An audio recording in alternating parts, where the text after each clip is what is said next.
বাংলাদেশের জনপ্রিয় অভিনেতা চঞ্চল চৌধুরীকে গৃহবন্দী করা হয়েছে বলে দাবি করেছে ভারতীয় একাধিক গণমাধ্যম। 11 ডিসেম্বর কলকাতার দৈনিক সংবাদ প্রতিদিনের এক্সক্লুসিভ প্রতিবেদনে এই তথ্য দাবি করা হয়। এরপর একে একে হিন্দুস্তান টাইমস, নিউজ 18 সহ একাধিক ভারতীয় সংবাদ মাধ্যমে চঞ্চলের গৃহবন্দীর খবর প্রচার করা হয়, যা নিয়ে বেশ চাঞ্চল্যের সৃষ্টি হয়েছে। তবে অভিনেতা জানিয়েছেন এই সংবাদ একেবারেই মিথ্যা।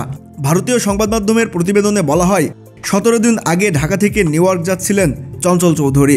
দুবাই হয়ে নিউ ইয়র্কে যাওয়ার কথা ছিল এই অভিনেতার, কিন্তু বিমান ছাড়ার কিছুক্ষণ আগে কয়েকজন বিএনপি নেতা ও সেনা সদস্যরা বিমানে উঠে চঞ্চলের কাছে জানতে চান তিনিও কি দেশ ছেড়ে পালাচ্ছেন কিনা।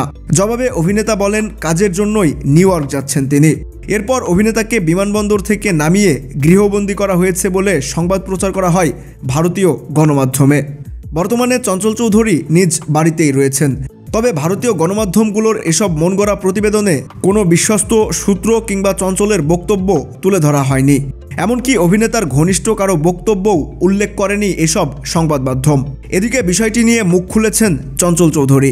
অভিনেতা বলেন এমন কোনো ঘটনাই ঘটেনি তার সঙ্গে, এই খবরের কোনো সত্যতা নেই বলেও জানিয়েছেন চঞ্চল চৌধুরী।